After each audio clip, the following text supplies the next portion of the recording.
بحال هادشي اول مره كتشوف هادشي. ها البلديه بغيت نوريكم واحد.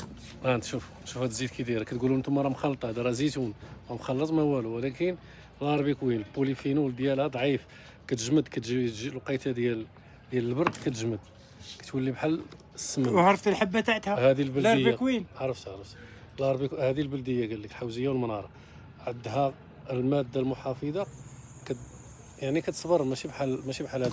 شنو الفرق؟ هذا ديال هاد العام ياك؟ ديال هاد العام ما عندهاش كيتستا. شوف كاين الفرق شوف سبحان الله. هذه الناس اللي كياخذوا منها كونشيتي كثيره ما تليقش لهم، يقري بحال هكا مولي 40 و60 العوده مولاي البلدي. نيشان هاد البلديه هذه فيها البوليفينول طالع، يعني كيتجاوز 400، وهذه فيها تقريبا شي 160. هادشي علاش ما كتكونش غير قابله للحفاظ. الماده الحافظه ديالها كتكون ضعيفه بزاف.